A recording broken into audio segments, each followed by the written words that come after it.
Help! Save me! A heart-rending scream rang out, breaking the usual silence. He's coming. Screams continued to be heard on board the spacecraft, floating smoothly in space. We're all going to die. What's the deal?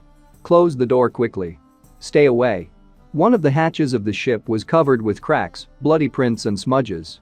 Only dark silhouettes rested on the surface, leaving traces and twisting before disappearing into the depths of the ship. To help. There was another scream from one of the silhouettes. Ka. There was a cough, and palms covered with scarlet blood began to slide along the surface of one of the windows and leave streaks with prints. Ka. Ka. At least someone help me. The victims of a non-existent savior begged. A dark gray bubbling substance seemed to be spreading along the perimeter of the ship, with the tentacles of a sea monster becoming covered with large bubbles. Clusters of large bubbles secreted mucus, which fell in large drops to the floor. Vibrations echoed through the corridors of the shrouded something, and now and then brewing bubbles burst, releasing a black liquid. Another bubble released the liquid again, forming a hole in its surface. But the bubble was not allowed to exist anymore, and someone stepped on it with gusto, trampling the bubble into a dense muck. The muddy surface of the helmet screen immediately reflected the widespread streams of substance covering the walls and ceiling of the corridor. Report to all units on board. An order rang out in the speaker. We're going to the captain's cabin. A group of people with machine guns overweight followed in an even formation from the door deep into the ship. I repeat. All divisions. The commander's voice was heard again from a small screen located on the sleeve of the suit. A small screen of a light blue shade with dancing lines seemed to have descended from an ECG report. This is the captain. One of the fighters spoke. Should we go too? Asked his ally, following on his heels. You must ignore these instructions if you want to save others. One of the fighters spoke. We are moving forward according to the schedule. We have to save as many human lives as possible. Exclaimed the fighter, on whose back the numbers 01 were printed. This is an order. He commanded. Yes, that's right. There were shouts of agreement on the squad. Making his way through the shattered corridor with bloody splashes on the walls, the fighter stopped, listening to some indistinct sound somewhere in the distance. There. Is anyone there? Fighter 01 heard the question, carefully moving further step by step. Help. I beg. There was a plaintive call, and the group of people in suits continued to move further and further. Ka. The fighter slowly advanced, but soon leaned against the wall and decided to look from the shelter to where the voice was coming from. What? For? The stunned soldier exclaimed as his eyes widened in shock. A terrible picture appeared before him. In a room also dotted with gray tentacles, on which bubbles, in the middle lay two large mountains of corpses piled on top of each other, and their faces were distorted by the emotion of horror. How so? One of the fighters muttered, amazed at the picture he saw. Hey. Keep yourself in hand. I decided to support his ally right there, so that the team would not lose morale. We do not lose vigilance. Fighter 01 spoke while his allies scattered a little to assess the terrain. Quickly look for survivors. There. Is anyone there? The voice that the team commander was looking for rang out again, to which he immediately turned around. Get me out. From here.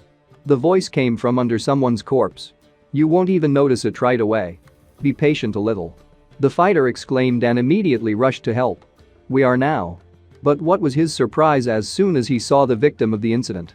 He paused, eyes wide and not daring to blink. To me. It really hurts. Help. Someone lifted the corpses, and a huge head looked out more like a stranger. Two glowing eyes, two rows of sharp teeth, with purple drops of mucus dripping from them. Monster. Stuttering, one of the soldiers of the squad shouted, which immediately surprised the others. But the man did not have time to say anything more when suddenly a clawed paw with 4 fingers grabbed his head like a toy and pulled him towards himself. The other two who were standing nearby were immediately taken aback when they saw the monster that got out. Ka. Ka. Only the captured fighter issued them. In front of them, a monster was sitting on a mountain of bodies, holding their partner with a distended belly. The monster is a dark gray shade, with 3 pairs of clawed hands, 2 long like a spider, and 1 pair of small ones, as if he is to some extent a descendant of a Tyrannosaurus rex, with a long ribbed tail at the end of which there was either a claw or a sting. His head was also a match for the body, rather big, with an elongation on the head like a squid triangle. Predator. Small white eyes with a black narrow elongated pupil. 2 rows of sharp teeth, like a piranha, covered with brown blood. The enemy is on the horizon. Fire. Exclamations of fighters were heard, and laser discharges of bright green color immediately flew from their weapons. But it was not there. The monster was much quicker and masterfully dodged the barrage of fire. The monster, like lightning, quickly slipped between the shots and was getting closer to them every second. He scratched his skin to the brush, which formed 4 scratches of a bright green color. One wave of the paw, and now a green liquid in an amount of considerable size, flew out of the scratches towards the soldiers. The soldiers did not have time to react, they were only surprised by what suddenly began to fly in their direction. Acidic blood. One of the soldiers exclaimed. The monster's blood was indeed like acid. The green goo got on the hand of one of the fighters and immediately began to burn through his suit, and steam rose into the air. God! The second one exclaimed. It hit him on the helmet, having eaten it up to his face, and on his hand, from which only a set of snow-white knuckles remained instead of a brush, even without any traces of blood. Calmly. One of the fighters who had just run into the thick of things exclaimed. Inject the medicine immediately. Suddenly, a green beam of a shot immediately flew in his direction. Ah! He was immediately thrown to the ground, only breathing and screams echoed on the ship. Ah! Ah! When the emergency care is completed, go to the medical office. A voice sounded in the speaker. Ugh! The helmet was half smashed. It was impossible to open my eyes. And blood was flowing from his temple in thin streams. He could only see how the monster held the human body of one of the allies with 3 pairs of paws and 8, starting from the head. The body of another lay right in front of his eyes. A head with an open mouth, in which many teeth are no longer in place, one eye is so bulging that it looks like it will fall out, the other eyeball has already fallen out and lies next to the closed eye socket, connecting with it only with a thin rope of vessels. God! The man who regained consciousness and saw this picture exclaimed. Damn it! That thing! Thought another, lying not so far away. The same fighter with the numbers 01 on his uniform. His helmet was also broken and only fragments were sticking out, and in his hands, he was holding a kind of black ball with glowing blue markings. He wanted to use it on the monster. When suddenly a monster grabbed the fighter's hand with its paw, from which the man dropped the object. With the other limb from the row of shorter legs, the monster waved his index finger from side to side, making it clear that it was better not to do this. SHHH. The monster made a sound. Some kind of light pink substance appeared on his shoulder, from which many tentacles went up. The substance suddenly flopped to the floor and crawled towards the soldier with a half-broken helmet. The tentacle merged with the entire substance, and it acquired larger dimensions, advancing on one of the soldiers. What? He exclaimed immediately. A medium-sized pink ball with an elongated mini-tentacle, as if sucking in a man's face. And one of the monster's paws held the soldier by his left arm, pinning him firmly to the floor. Second. And now the monster began to press the man's legs to the floor with its paws, ignoring his twitching. After a while, the clot regained its small size and jumped towards the monster. He jumped back on his shoulder, waving from side to side with his tail appendage. Jaya. The substance made a sound. SHH. The monster issued his question, to which the pink onion with a tail responded with a kind of love stained with blood. The monster was moving further away from what had happened, and in place of the man's head lay a completely gnawed snow-white skull with scarlet splashes of blood on the surface. It only sent streams of white steam into the air, and the remnants of pink liquid dripped onto the floor. Suddenly the monster stopped, surprised by what he saw.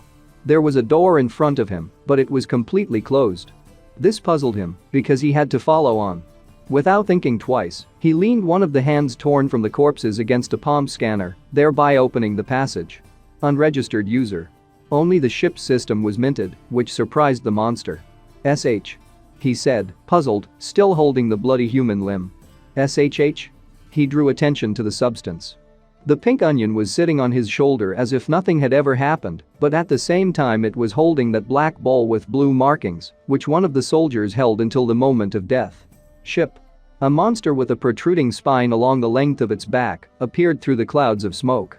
He was moving towards 2 workers who were shouting loudly in one voice. Aya.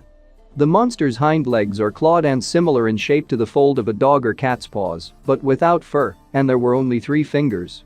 The man shed tears and screamed loudly in fear at the sight of this terrible monster. The monster opened its mouth, baring its teeth, and immediately a clawed paw reached out towards one of the men. I devour all hostile alien creatures. The monster's mouth was open right next to the brunette's head. Trickles of purple goo trickled down the sharp teeth, stretching between the jaws. One of the monster's paws held the man's head, pressing the eyeball deeper into the victim's eye socket with a finger. The other paw held the man by the throat, squeezing his vise harder and harder. The creature's tail wrapped around its victim, thereby depriving it of movement. And they grow indefinitely. In the middle of the vast cosmos, in the cargo hold of a ship made of cold metal, I had no choice but to admit that I had become a hostile alien creature in a sci-fi survival game. Space survival. This is an RPG game in which one of the various races existing in the vast cosmos is chosen to survive, explore and develop. Sometimes I became a metal gremlin. Alien creatures with metal scales on their backs, from under which clawed paws are visible. It's like sucker tentacles on the head. And sometimes he was a mutating monster. A monster with a marsh-colored skin. Clawed paws with 4 fingers. A mouth with razor-sharp 2 rows of teeth. A little higher on the thin branches of the skin, 1 canine. Yellow round eyes from large to small, so 2 rows consisting of 3 pairs.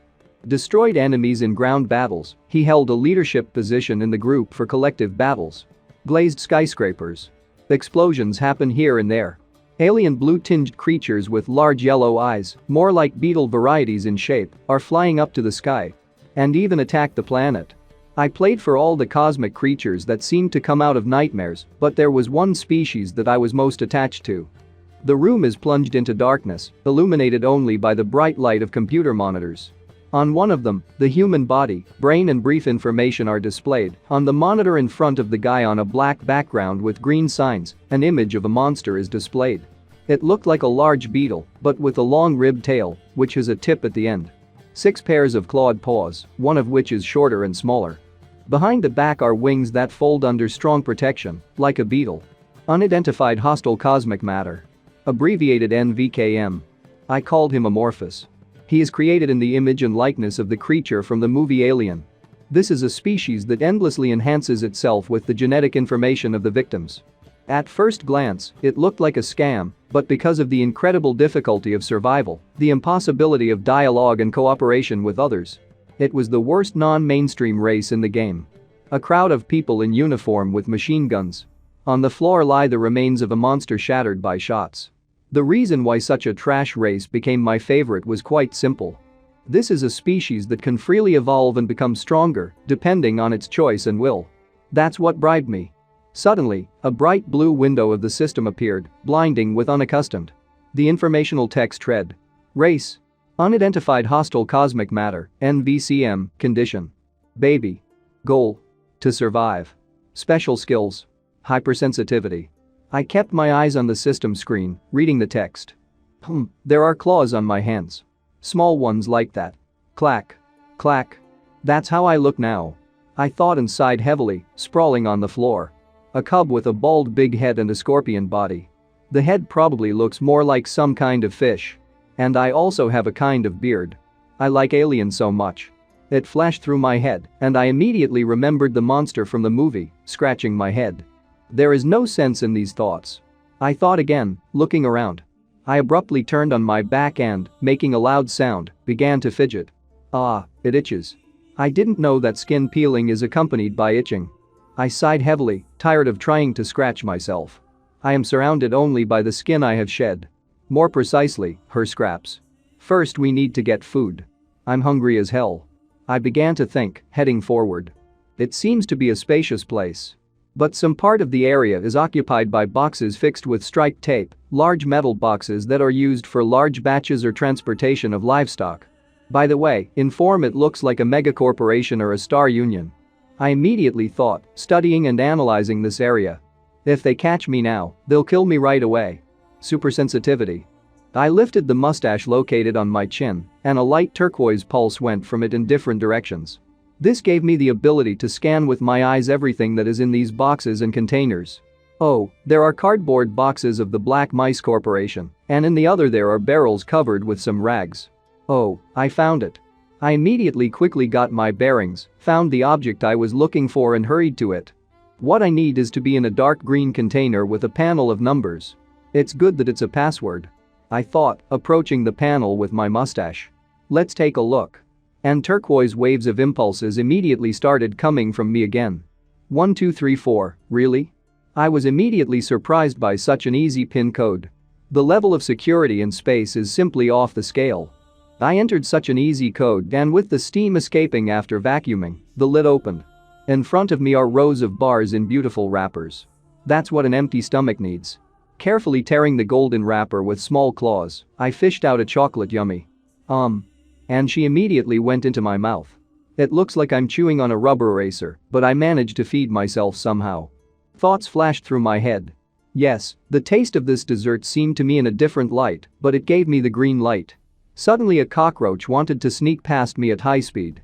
I immediately reacted to it. More precisely, my tail reacted and the sting at the end immediately pierced his abdomen. I didn't run for long. The cockroach?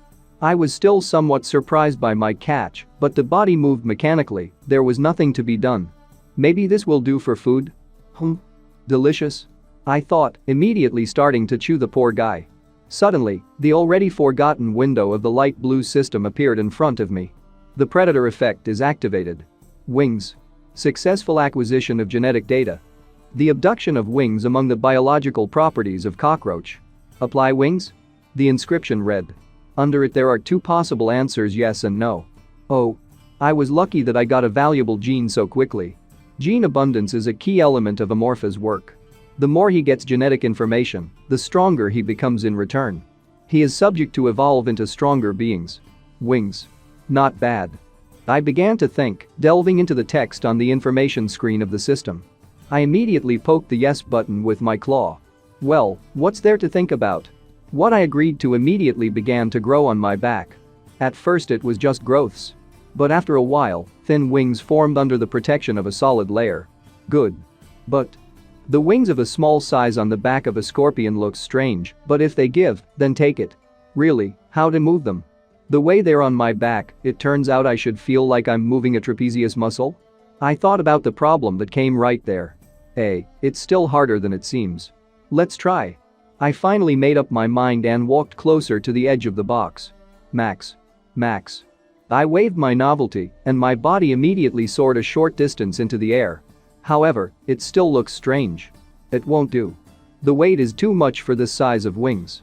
I started to quickly devour the bars one by one, ignoring their strange taste. They burn more calories than I thought. It flashed right through my head. Suddenly I heard rustling and immediately looked out, looking at the floor. Cockroaches were running very fast on the floor. So to speak, in packs. In order to use the wings correctly, you need to have the necessary abilities. It flashed through my mind while I was eating another bar, watching the animals. The first goal has been set. Once, the sting pierces the cockroach's body. Crunch. 2. It goes right into my mouth. A clear liquid flows down from the sting my drool after I remove the cockroach from the sting. This is my 20th. I thought right there, counting my victims. Is it really to no avail again? It tastes like a doll. I was thinking, eating another one. As suddenly in the air, the light blue system window appeared again. The text in it read race. Unidentified hostile cosmic matter, NVCM, condition. Cub purpose. To survive special skills. Hypersensitivity, wings, chitinous shell. Chitinous shell. Protection increases with increasing level. I thought, studying the new information. Protection increases with increasing level. This is a good ability.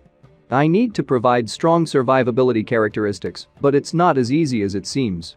Scratching my head, I thought, and immediately sighed dejectedly. Survivability is a characteristic that slows down aging by reducing energy consumption. This is especially true for passive insects and plants. Characteristics significantly reduce the need to cling to food. The bottom line is that if I want to survive, then I have to catch more cockroaches. I immediately began to quickly look around, looking for my victims from different angles. Let's try to change tactics. I climbed up on one of the boxes again, so that the cockroaches could be seen better and so that they would not be wary of me. Why not try to fly again after so many sacrifices? I decided to try to jump between the boxes and try to stay in the air at least a little. But I didn't have to wait long, and it's better to see my potential victims. And this is the majesty of Amorpha? I asked myself a question. No sooner had the cockroaches reacted than I immediately rushed to them, as if hungry. Although we all know perfectly well what I need them for.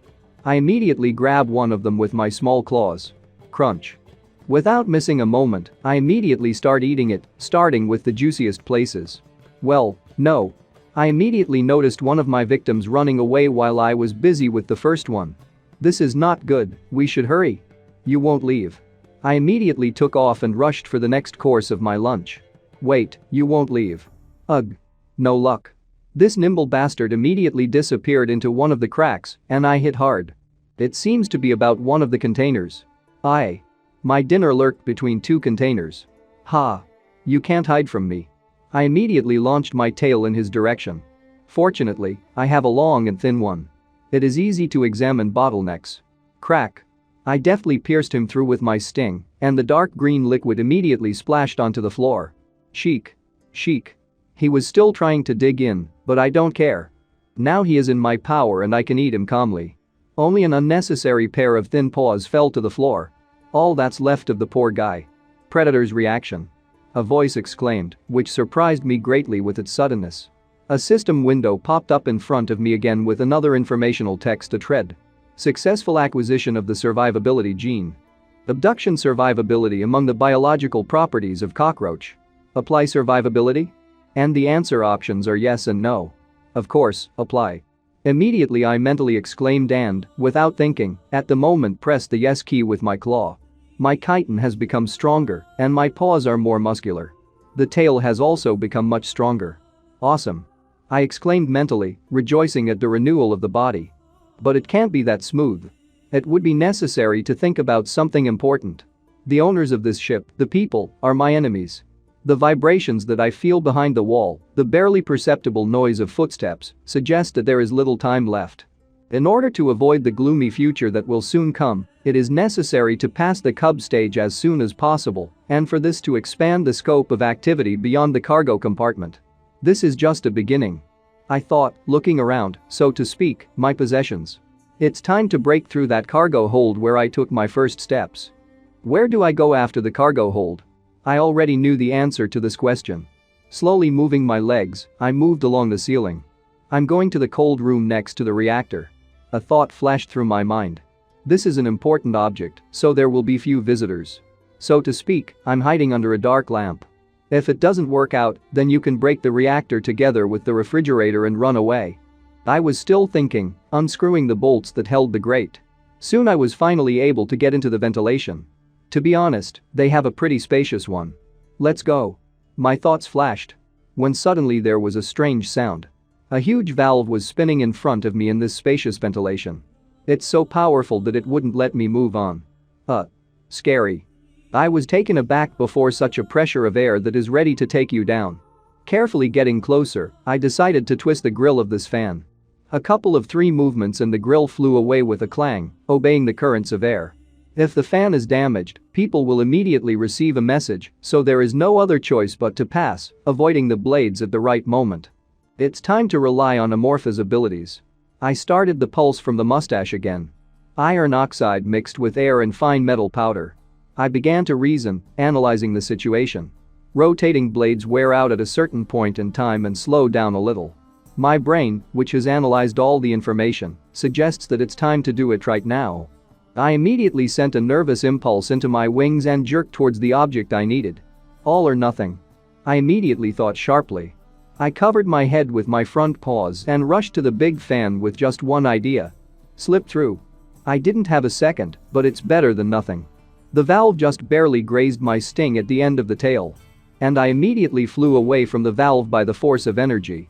Alive. I'm alive. Mentally I rejoiced, sweating with excitement. So, let's see what happens next. I didn't waste any time and immediately continued my long journey. Oh, there's a spider here. After a while, I went to one of the grills of the ventilation passages, hearing some noise. Hey, what about the result of experiment 26? It sounded clearer as soon as I got even closer. Failed. Another voice answered. TC, the head will be furious again. You're a newbie. There's nothing we can do about it because things aren't going smoothly with the boss. One of the men with short blonde hair and dark gray eyes spoke. PFFT, let's get this over with. The second one with a longer shock of hair and blue eyes answered him. An experimental laboratory? I was immediately puzzled over what I heard. Isn't this an ordinary ship?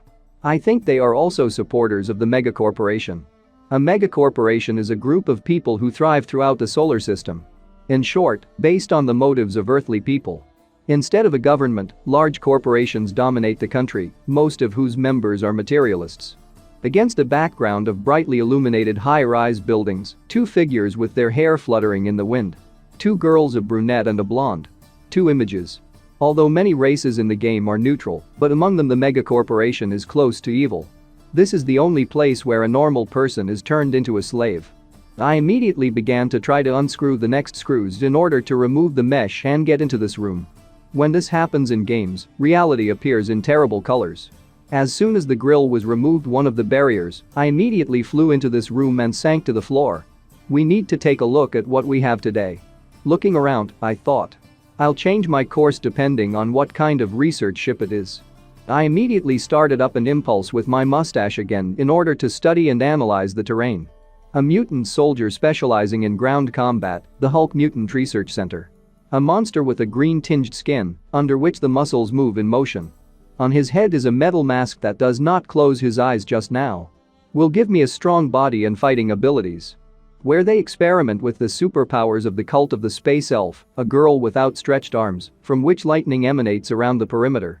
Plum-colored skin, blue eyes without a pupil at all. Horns, rounded upwards, stick out on the head from different sides. And in the middle of the forehead there is a third eye. You can get a powerful psychedelic gift. Personally, I would like to be on the side of the cult, but it's too much to get psychedelic power from the very beginning. I wondered. TM help. Suddenly there was a voice from outside. Help? I was immediately puzzled. Someone needs help? I crawled in the direction from where I think this very voice was heard. And immediately looked out from around the corner. Pain. The voice rang out again. In a tall flask with some substance there was something of a round shape of a light pink shade. Wires were attached to it, and its kind of antenna lay listlessly without movement. Help. The creature spoke again. Bubble amoeba. I thought, examining this something. Its feature is the preservation of oxygen. Skip the topic of food. This is the most useless skill for an amorphous. It suddenly dawned on me. Shall we look for a hint with hypersensitivity? I immediately sent a pulse around the room for the analysis I needed. Electricity? The spherical substance began to emit small lightning currents, which surprised me very much. The researchers talked about this. Ah, here it is. Judging by the hypersensitivity, if you click on this, the experiment will end. I reasoned and immediately pressed one of the keys that my gut told me. On the dark screen, the light strip responsible for the impulses from the creature immediately began to decline, and the pink creature said, "Gratitude. Now you can live as you want." I said to myself. Suddenly there were footsteps, and I immediately felt a danger. Is someone coming? I immediately tried to retreat from there, to fly away as quickly as possible. I sat down on one of the shelves with some experimental subjects also in cylindrical jars. Alas, the wings carried me only to this point, so to speak. Suddenly the door slid aside with a rustle. And there was a click of heels. When will the 26th experiment be able to give results? The first one who entered the room asked. She was a woman with pale, almost ash-gray skin and coal-colored hair cut into a square. In her hand sits a black cat and enjoys the caress from her mistress. A man crawls on her heels. Most likely, this is one of those who spoke in this room before. He holds a white tablet and sweats from fright. Well, or she's a sick important person that he's so afraid of her. There is progress at the moment, he mumbled, but it needs a little more time. Time is money. The woman snorted, turning sharply in his direction.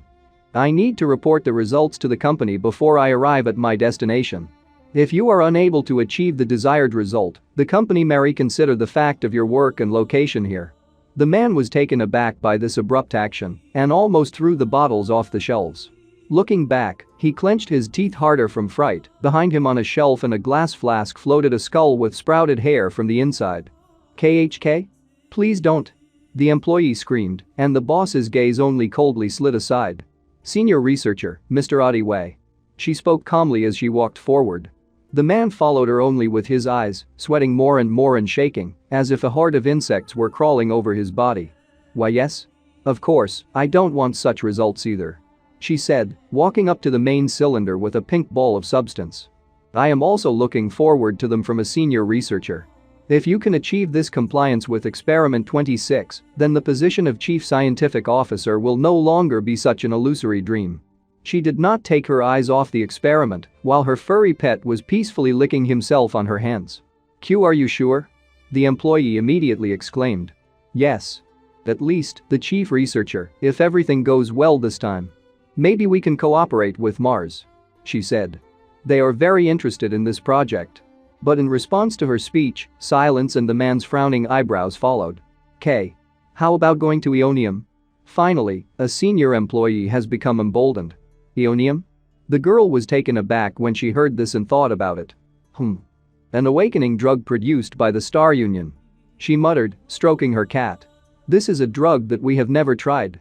There are a few more." The man started, but the boss interrupted him. "I went through all the possible ingredients." Looking at the creature behind the glass and not taking her eyes off, she continued. "All that's left is Ionium." "Good." She agreed all the same. "Act right now." "What?" "Yeah." The man was immediately taken aback, covered with a new perspiration from excitement. If he doesn't assimilate the neutralizer, it will interfere with the life support system. This is a situation where the results of the study should already be known. The woman spoke. "True, but..." The employee wanted to say something, but the boss interrupted him again. "I think you should understand the seriousness. I watched all this, hiding behind their experiments in bottles. And it seems to me quite successfully. Yes. I'll do everything." The man mumbled, and his fingers ran over the keys of the keyboard. "First I'll give him 0.100 milligrams. 0.300 milligrams." The spherical substance immediately began to shake from the impulses that were let through it. 0.500 milligrams. There was a reaction. "Now 0.700 milligrams," said the man, and the ball went in waves right there. "Wait. If there is a reaction, you can increase it even more. Enter everything you have," the woman said, quite chuckling at the result. "What?" The employee was immediately taken aback. "It's not much." He immediately began to mumble. "Get out of the way." She immediately pushed him away and without hesitation pressed one of the keys. Of the three greens, one turned yellow under her pressure. And along the thin tubes that are attached to the substance from different sides, some small particles immediately rushed, as if illuminated with violet light. "Enough." The creature was screaming, which was being violently electrocuted. Painfully. But his voice was heard only by me, but not by these crazy scientists. "Help." The creature exclaimed again. "Help." While the creature was suffering and crying out for salvation, the head of this laboratory looked with pleasure at all this and smiled quite broadly. "Pain. You are welcome." I felt terribly sorry for him, but how can I help him? Painfully. "Help." And soon the creature fell silent. The woman chuckled, considering the result of the experiment. An interesting result. We need more interaction with Experiment 26. In front of her, the same creature was floating in the flask, but no longer an elastic pink ball, but a twisted one. He has more tentacles and they are all different sizes and uneven. "Are you okay?" the employee mumbled. "Yes, let me know if there are significant results," the girl said, walking to the exit door and still stroking the cat. "Sure." The employee only mumbled in response and bowed. Suddenly the woman noticed something out of the corner of her eye. She turned around abruptly and looked at the place where I had been sitting before. Phew, a little more and maybe she would have noticed me. Who knows what would have been waiting for me then. Not seeing anything that interested her, she chuckled and went on to the exit. Just as she turned in my direction. Thoughts flashed through my head and sweat broke out on my face. It's a shame. I don't like all this. Clacking my teeth, I summed up what I saw. It's decided. The clatter of heels on the iron floor receded down the corridor with every second. You'll be dead in a few days. It was either some kind of laboratory or a starting point. Thousands of tubes connected the devices and lined the walls, ceiling, and even in some places on the floor. In the middle of the room there is a hole of considerable size. Tubes also descended into it in a circle. I decided to try something and tried to collect saliva in my mouth. A jet of green liquid immediately shot into the wall. So, let's go. I decided, having thought out a plan of action for the near future. I probed the area with the help of an impulse, which I immediately sent from my mustache. Every part of the ship feels like one with my body. I began to analyze the data, focusing on the impulse. Whoever owns the information owns the world, that's what I need to win the war. I made myself a sleeping place out of saliva. My identification marks are also hung here and there throughout the pipes. Find out where and what the enemies are doing. Where to go. All information, including negotiations, is delivered to me through liquid through all channels. On the 4th day of amorphous life, my nest was ready. Having built a nest, I walked back and forth between the nest and the cargo hold for several days, catching and eating cockroaches with spiders, while having time to peek and collect information. It comes at the same time. I thought, watching through the ventilation grate. Her name is Eugene Kisaragi. He is the head of the research team on this ship.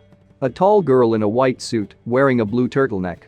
There are armed soldiers on both sides of her. Although she is weak in body, she is the most important figure on this ship. And poses an immediate danger to me. There was a case when one of the test subjects managed to escape. 4 columns in a row, but alas, one of the glass columns is broken and empty. While other researchers were confused, she managed to catch the experiment. A large creature as tall as a man. There are a lot of appendages on the head with mini claws at the tips. On the chin there are 2 ossified whiskers also with small claws at the ends. By creating a special tracking device for 2 hours. It's so strange, but at the same time so good for a person. I wondered. Does she have the makings of psychedelic power? This is a unique skill inherent in all races. A power similar to superpowers such as psychokinesis, telepathy, and mental control. However, it is very rare among mankind to meet an individual born with psychedelic potential. Regardless of her talent, this is a situation where armed soldiers are always right. I reasoned, already being in my cradle and eating bars one by one.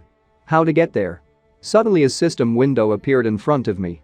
It's been a while since he's been seen. The text on it read. Race. Unidentified hostile cosmic matter, NVCM, condition. Baby goal. To survive special skills. Hypersensitivity, wings, chitinous shell, survivability, paralyzing sting, new, a paralyzing sting. I repeated mentally, studying all the information. This is the perfect skill for a weak me. I kept thinking as I devoured the bars one by one.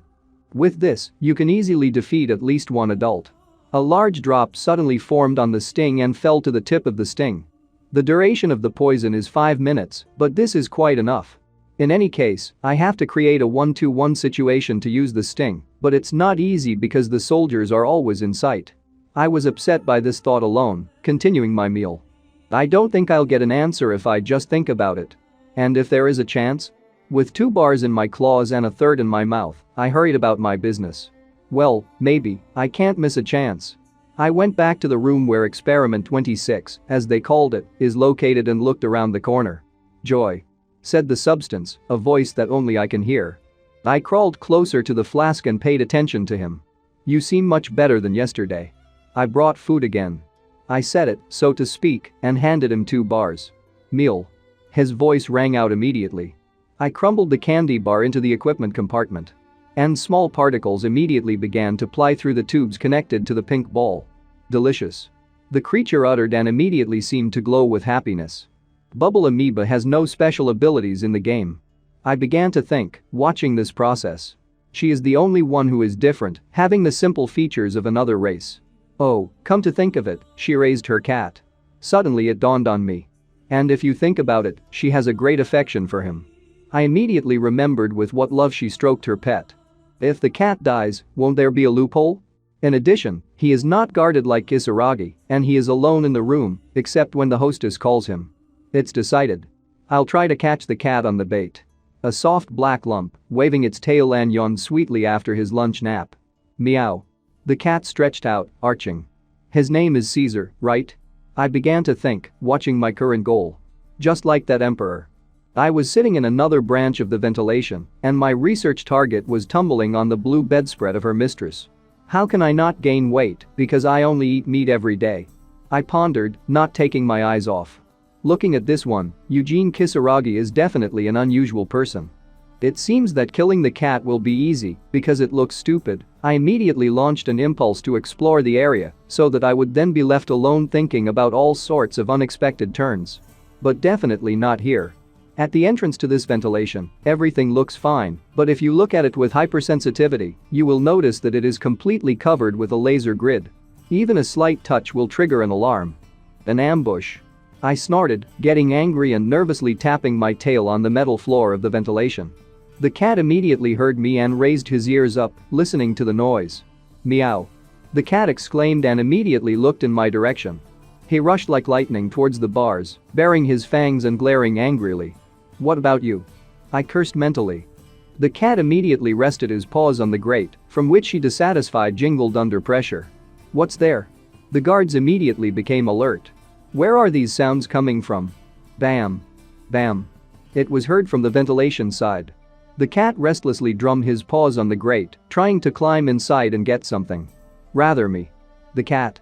One of the fighters said discontentedly and grabbed his head. Again? The second guard asked with displeasure. Although it was more of a rhetorical question. God for what? The guards were indignant while I was leaning back trying not to move and was covered with perspiration from fright that they would find me now. I can't believe I made such a mistake. With a sigh of relief, I thought. Attracted attention with his tail. Wait a minute. Suddenly, a thought struck me like an electric shock.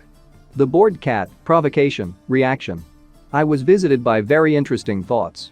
Still, this is not a random twist of fate because it led to a good idea. The plan is ripe. Hee hee. The cat lay back on the bed and began to spin from side to side, playing with his restless tail. Suddenly he caught the sound again and immediately became alert, pricking up his ears on top of his head again. He immediately lifted his head and looked at the ventilation, where the extra sounds were coming from. The cat came closer and saw the slightly twitching corpse of a cockroach behind the bars. The cat was immediately interested in this, and a gleam of interest in this victim appeared in his eyes. The cat touched the bars with his paw, to which he even opened without pressure, falling to the floor. The cat, without thinking twice, immediately jumped into the place that interested him so much. Link, link. Only sounds were heard from the body of the cat on the grate. Ringing again? One of the guards asked. It's a cat. The second one answered. Annoying, let's get out of here. Where is he going? The voice of one of the guards rang out again, while the cat was playing with the cockroach's corpse with interest. We have to protect him. The second one grunted. The cat moved slowly and surely through the ventilation, following from one cockroach corpse to another. Maya? Asked the cat at the void, looking out from behind the turn of the ventilation. Further on, a number of corpses continued to lie in the branch. The cat became even more interested in such a game and continued his journey with even more mischief, which colored his gray everyday life. Maya! He exclaimed at the end of the journey. The cat went out into the cargo area, a new location for him. The cat found another shriveled cockroach with a broken body. He reached for it, meow. Without even noticing me. But I didn't waste a second and immediately rushed at my victim. My sting did not completely sink into the carcass of the animal, but I was still able to let in a paralyzing green liquid. Ryer? The animal exclaimed from the palpable pain and uncertainty. Caw. While the victim was convulsing, I hovered over the calf. Caw. Caw. KH. The animal's eyes almost popped out of their sockets, and vomit came out of his mouth. The victim didn't like my new ability. I opened my mouth, aiming at my victim. What? It's crazy. I butchered the carcass, plunging my sharp teeth into it and tearing it apart. Divine taste. I admired mentally, greedily eating as if I hadn't eaten for months. From the corridor came the sound of heels, approaching with every second. Another second and the main leader with disheveled hair, the color of resin, flew out of the corridor. The employees were stunned by her appearance and her condition, so much so that they jumped aside in fear. A woman with a confident gait was quickly heading towards a man in uniform who was sitting at a computer and tracking something. She was not alone, but with a guard of 2 men in uniform and with weapons at the ready. Hello, Captain. She turned to a blue-eyed bald man in a black jacket. When will I see Caesar? The enraged woman exclaimed as her lips curled in displeasure. The soldiers are looking for him, the man said, a little patience. It's been 2 hours. She exclaimed, raising her voice, and slammed on the table. She was unhappy with what had happened. He observes the eating regime. She was terrible in anger, like a witch from some swamp. Most likely something happened. She shouted again in displeasure. Dear, the head of the research group, after a pause, addressed the captain calmly. I repeat, we are on a ship. If the cat didn't fly away on the rescue ship and didn't escape, he must be here somewhere. That's why I'm telling you to find him right now. The woman screamed again at the captain's words. She was only angrier at his calmness. I mean, if you wait, everything will come to its senses. Only the captain continued to speak in the same calm tone, and he only mentally asked himself a question. Who is this cat? Damn. If it wasn't for noble capital, the captain was still thinking, gritting his teeth with displeasure. I would put her in solitary confinement right now. What about the guards? The woman exclaimed again, leaning slightly towards him and not lowering her tone. All of them are in custody. The man calmly rapped out. Preventive measures will be taken. But before he could finish, she immediately interrupted him. Execute them now. And? The captain was immediately taken aback by such sharp desires. Your captain's authority allows you to command immediately, right? Power has power. The woman hissed, incinerating him with her evil gaze. Anyway, it's too much. The man spoke, sweating. If they are executed, the other soldiers will be outraged. And what? The woman screamed again, clenching her teeth in anger and moving closer to the captain. After.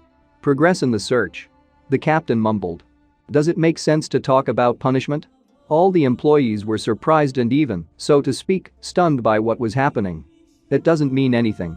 Captain, the woman immediately turned in a calmer manner, but anger was felt in every word. I think you forgot something. This all happened because the soldiers were not working properly. These words had already angered the soldiers, and they immediately had muscles on their cheekbones. Yeah. The captain began to mumble again, looking down. Me too, sorry. We are fully aware of this. I will take this opportunity to discipline the soldiers. The woman did not take her eyes off him, still breathing fast with rage. The veins on her face were even slightly swollen. She didn't say anything, just sighed heavily and closed her eyes. She was not satisfied with this whole situation, and even more so with inaction. I know. She threw it and immediately turned her back on him. I'll be back in 2 hours. But if nothing works out by then, she said with the same anger, only for a moment turning in the direction of the captain. You'd better leave the position of captain. She left the room, leaving an unflattering residue and spoiling the whole mood. Damn. The captain exclaimed and slammed his fist on the table. Where can he be? The captain asked aloud, not even addressing anyone properly. Where is it? Grinning, I thought, having observed this picture. Already in my stomach. By the way, I was thinking and the window of the system immediately popped up in front of me, this skill wild instinct. What kind of heresy? I exclaimed mentally, watching the letters jump in the field. The system of merging skills. This is a system that combines skills into one. And strengthens them. I used them so often that I memorized all the combinations in the game. I was speechless when I saw the notification text box when I was eating the cat. The text in the system window read. Abduction is a wild instinct among the biological properties of the cat.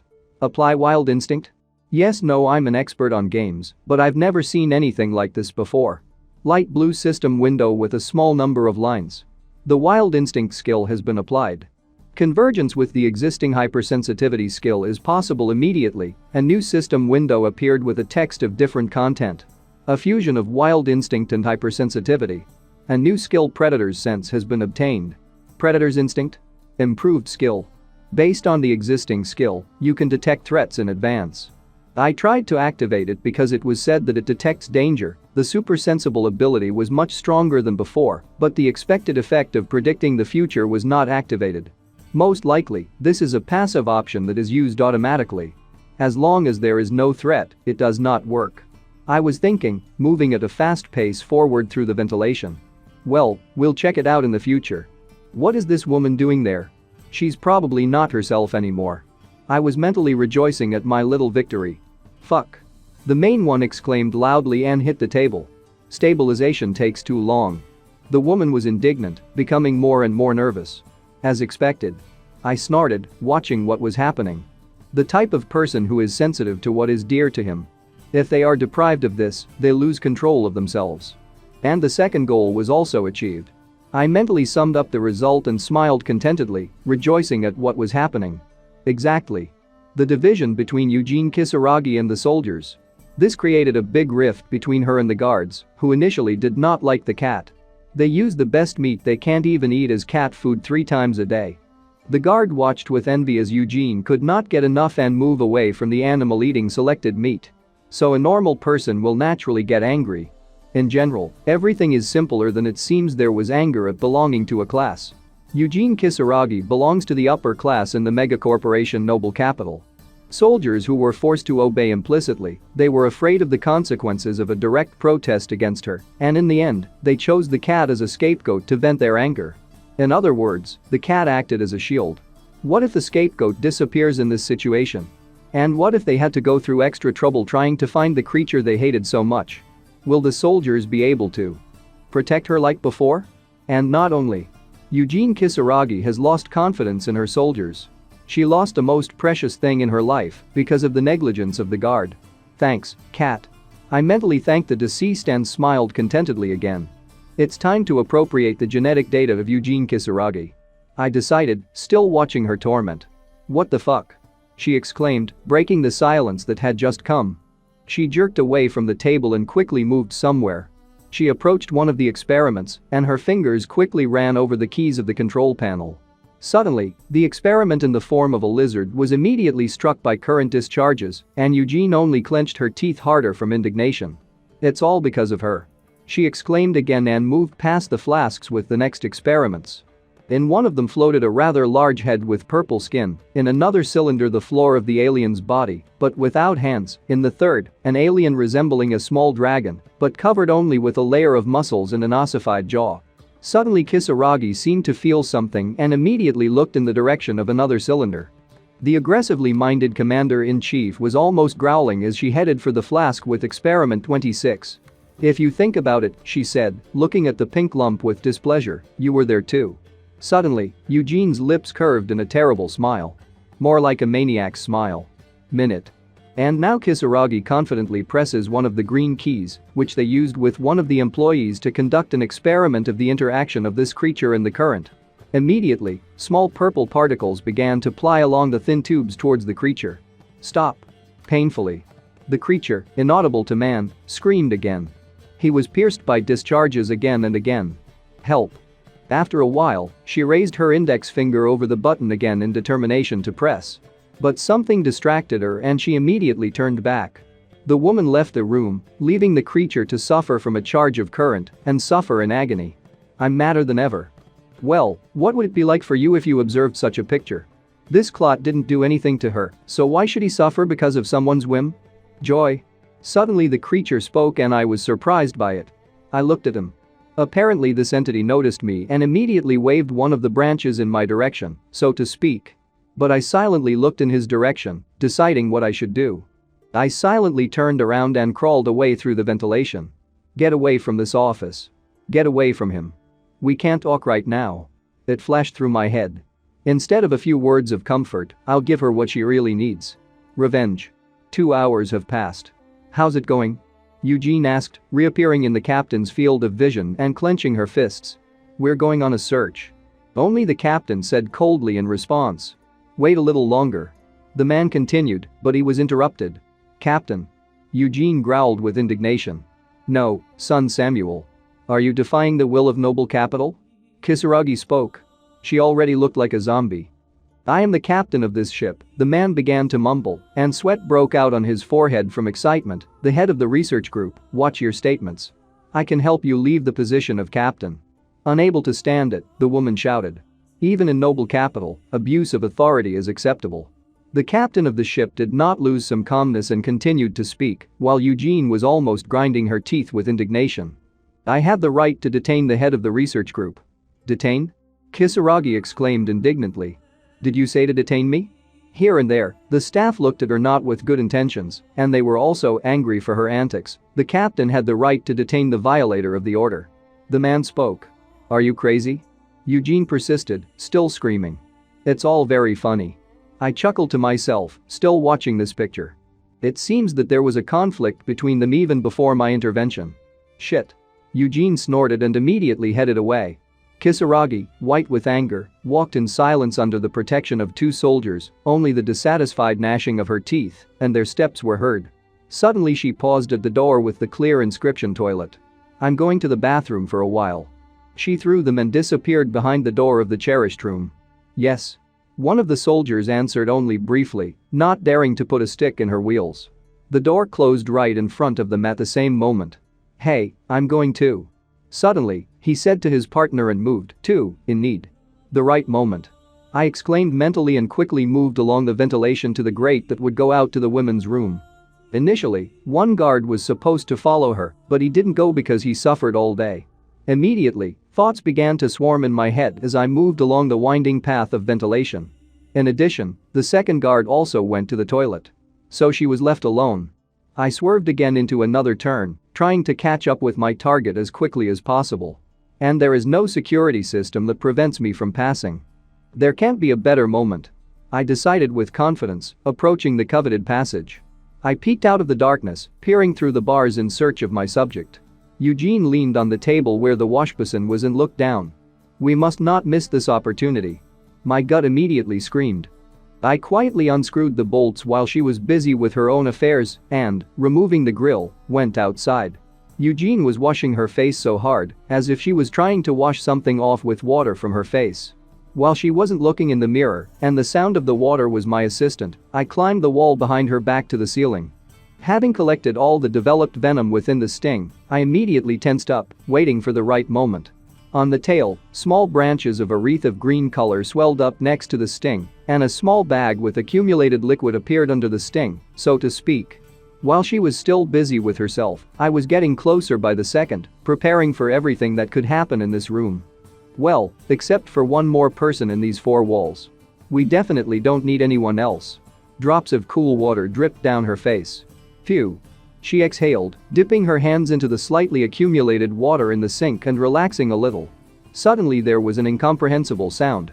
And Kisaragi's skin immediately went goosebumps. She tensed and immediately turned in the direction of the sound that frightened her. I didn't waste a second and, like a predator that was starving, rushed at her with its mouth open and its sting out. She wanted to scream, immediately staggering back a little, but the washbasin did not give much space. Either she managed to dodge, or I miscalculated a little, but my sting flew millimeters from her head. I landed discontentedly on a mirrored surface. There's no time to waste. I immediately lunged again and rushed at her from behind. The distance is close, it is unlikely that she will have time to turn around or figure out how to run. My sting reached the target and the green liquid of the poison spread over her skin in black and green thin worms in different directions, penetrating deeper and deeper. Ah. Just flew off her lips, and the effect of paralysis immediately began to spread throughout her body. KH. Ka, only this sound filled the silence in the room. The woman clenched her teeth, and foam was coming out of her mouth. The veins on his face swelled and began to show bumps. KH. She immediately landed on her knees. And then she fell face down on the cold tile. A viscous white liquid dripped onto the floor. It was dripping in big drops in front of her face. In front of her paralyzed body. I could barely contain my animal hunger in front of such a tasty morsel. My view was blocked by a veil that was intoxicating, and I could not think soberly. I was only hungry, and she was my lunch. What is she thinking about now? A thought flashed through my head, and I myself opened my mouth already a millimeter from her face, preparing to have a snack. Does he feel fear from what he saw? He's probably experiencing it. Her eyes are so bulging and her teeth are clenched to a squeak. It's the look of a cornered victim. Is he angry at what is happening? Or is he afraid of death? But it doesn't make sense anymore, her death is imminent. Burn in hell. I tasted her flesh and there was no stopping me. At that moment, I felt like her genetic information obtained from the blood through the stomach by blood vessels reached my brain. And then I realized that one of the guesses contained in my subconscious turned out to be correct. Suddenly, a system window with text appeared in front of me. The cub individual conditions for evolution are met. Do you want to evolve? And the answer options as usual are yes and no. I waited. I rejoiced mentally and opened my mouth, covered with the blood of my victim, contentedly. Without thinking twice, I immediately reached out with my claw covered in blood to the long-awaited yes option. But I was immediately struck by lightning, and a bunch of pictures flashed through my head. One of the soldiers comes into this room and sees me on a corpse. Without thinking twice, he points the weapon in my direction. A lot of shots hit me soon, and now my corpse is floating not only in the blood of my victim, but also in his own. My body was shaking, and I was amazed at what I saw for a fraction of a second. What the fuck was that just now? I immediately swore inwardly. Is this the predator's instinct? I was immediately puzzled, scratching my head. So that's how it works? It turns out that the guard will arrive soon. I immediately began to think about the plan of action. Can I run away? No. I immediately asked. Time with Gulkin horseradish. I immediately climbed up the wall, leaving a trail of blood behind me. I'll kill him too. I thought resolutely, trying to hide. Soon, indeed, there was a trampling of feet. One of the guards went into the toilet and was immediately very surprised by the picture he saw. The guard was dumbfounded and stared at it with bulging eyes, and beads of sweat appeared on his face. His body went limp. In front of him lay the body of the murdered Kisaraj, and not far from him was a head with eyes rolled up and saliva still dripping from his mouth. "What for bullshit?" only the man muttered, shackled from shock. But I didn't waste a second. I was immediately behind him. In his blind spot. But he noticed me as soon as he felt my weight. I didn't manage to accumulate much poison, and I just pierced him with a sting in an unprotected area. After all, their helmets are not worth a damn. Blood immediately gushed out in a fountain. Nevertheless, I pierced some important point on the body. The body, like a sack of potatoes, fell to the floor with a crash. That's it, he's ready. His body leaned against the wall of one of the booths and sat as if the man decided to rest. Funny. Without thinking twice, I immediately rushed to the ventilation in order to escape from here as quickly as possible. I don't know when another one will show up. I'll hurry up. Pushing aside the twisted grate, I thought, and immediately disappeared. There is a possibility that I didn't even suspect about some means of tracking, so I'll make up for the lapse and go to the nest. I decided, having thought through my plan of action. I sat in the nest and studied the area with the help of impulses and tuned into the right wave, as if meditating. It's all clear.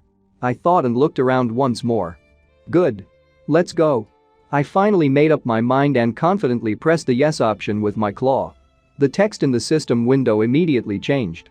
The evolution process is activated. The cub is an individual. My claws seemed to vibrate, or rather there was some kind of itching. But it wasn't for long, just a fraction of a second. And now large drops of viscous liquid appeared on it, which did not even really drain, but only appeared here and there. I immediately tensed up. But this muck started to appear from everywhere and block my visibility zone. She covered my head with decent streams of discharge, and I completely drowned in her. Then the slurry solidified at the same moment. She became like a cocoon, inside of which I was. I'm like a butterfly. More precisely, a caterpillar in a cocoon. Surprisingly. Did the embryo's memories look like this? I was puzzled, being in the warmth of the slurry. I feel like a completely different being. The slime is pulling something else out of me. I thought, and my chitin crumbled into particles and lagged behind the skin. I want to open my eyes and see how it happens, but I can't. Control over the body is lost, because now I'm in a cocoon. I did what I could. It flashed through my head, and hundreds of bubbles came out of my mouth. It remains only to wait. The nest, consisting of many pipes creeping along the walls with green slime stuck to them, plunged into darkness. Only one ray of light slightly whiter than usual fell on my cocoon in the center of the nest. Soon the slurry began to harden, which was on the pipes, and small particles began to fall on the cocoon. A little time and a vibration passed through the cocoon. Another moment and a deep crack appeared in the middle of the cocoon. Purple-blue skin appeared, prehensile paws covered with transparent viscous liquid, like someone's snot. I first rested on one of the paws, then on the other, in order to get out of my tomb of evolution. I stood on the remains of the evolution slurry that was left to line the bottom of my nest. Columns of steam were coming from me, and I was already more massive than before. Oh, now I don't have claws, but normal paws, with which you can normally take something at any moment. There are more teeth, they are already larger than the previous ones and no less sharp. I straightened up and let out a low cry, as if clearing my throat. My nest is far away and no one will hear me for sure. Head of the medical team, have you determined the cause of death? The captain spoke, folding his hands under his chin. Yes, if you look with the naked eye, the medic said, analyzing his reports. The cause of death is a blow to the throat. It seems to have been done with a small saw, the man continued to tell the information, puzzling the others sitting. But I think I'll find out only after a detailed examination. Detailed inspection. Does that mean we have to do an autopsy? The captain concluded the result. What would you do? After the silence, the doctor was puzzled. Ugh, damn it. The captain swore and sighed heavily, still straining those present. The captain hid his face with his hands and spoke. I don't know. Head of the security system. The captain turned, covering his excitement. How are things with the search? All the surveillance cameras on board were checked, but nothing special was found. The information was minted by a tall man with light hair color. The main suspect, a security guard, is currently being interrogated. Do you think he's a criminal? The captain asked, which immediately strained the head of the security system. If we rely on the information we have today, I don't think so. A man with blonde hair held the answer right there. Let us know as soon as the results are available. The captain spoke. They were all scared and stressed by the current situation. And so. The captain spoke and immediately squinted at the empty seat at the table. You all know what happened recently in the lab. The captain continued. Everyone immediately remembered the horror that appeared to their eyes, and immediately a mask of horror was put on their faces. And it's unlikely you'll forget a headless corpse so quickly. One of the most promising employees ended up in the capsule because of the head of the research group. A faceted high flask with a transparent liquid, inside which the brain floats. 2 round eye proteins extend to it with thin ropes of vessels, and the spinal cord is thin like threads down from the brain. The brain was extracted alive and placed in a laboratory. This awaits everyone who disobeyed, so what kind of punishment will be for those involved in the death of noble capital? The captain spoke, still looking sternly at those present. If you don't want to be electrocuted, leaving only the brain, you have to take action. The captain rapped out, and everyone's faces were already distorted by a mask of horror and insane fear. Everyone was afraid for their skins. Can I say that an accident occurred during the experiment? A man with a chocolate shade of hair expressed his thought. Think before you say that, chief of the navigation group. The head of the medical team spoke, crossing his arms under his chest and leaning against the table. And then how to explain the fact that one researcher died? Oh, so that's it? The brown-haired man sighed. That's why you still belong to Middle Capital. What? His interlocutor immediately exclaimed. What about this one? A man with glasses and a receding hairline exclaimed as he got up from his seat. Due to improper nutrition. He started, but was immediately interrupted. We are mired in the abyss of mud. Someone exclaimed at his cut, raising his voice. If you want to die, then without me. Head of the technical team. What? They shouted back at him. You can't do anything else except cook rice. They retorted in response. Do you deservedly belong to capital? A scuffle between the leaders immediately began, not directly shy of the ship's captain. As if he wasn't there at all. Quietly. Someone couldn't stand it and immediately banged his fist on the table. The disturbances only aggravate the situation. Exclaimed a dark-haired man with a yellow tinge of eyes and a scar crossing the lip line. Everyone immediately stopped at the place where they were. The heads of medicine and navigation stood rooted to the spot, while the head of the technical team beat up his interlocutor. Captain. The brunette turned to the man in the center of their table. Now we are near the planet C-08. Is something wrong? The captain of the ship asked in response. C-08 is the space dog's zone. The brunette explained. Do you want to make it look like the puppies caused trouble? The captain voiced, trying to understand the train of thought of one of his subordinates. Yes. Confirmed the interlocutor. Let's pretend that we were attacked. Space dogs. A man with a bald head like a billiard ball was thinking. Space dogs are one of the main enemies of megacorporations, as they roam the cosmos and rob. They have extensive experience in interfleet battles. Ships under the command of veterans often get damaged. The research ship could be another target. And the damage will be irreparable. An accident can still happen. If we were informed, the captain reflected, that we had been attacked, the death of the head of the research team could be hushed up. This is the case, the captain finally said aloud, approving the idea of a subordinate, although one thing must be taken into account, but we are powerless with our weapons against space dogs. I have connections with old friends. The brunette assured him, which stunned other managers. Don't worry about that. He never ceases to amaze, the captain thought again, also these connections with pirates. What about money? Only the captain voiced it after thinking. At least 1 million credits. The brunette was stunned by his amount, from which the captain gritted his teeth. Bitch. The bald man cursed inwardly. Eugene Kisaragi is too tough even for space dogs. The brunette continued to push his speech. Therefore, the risk on their part is justified by the price range.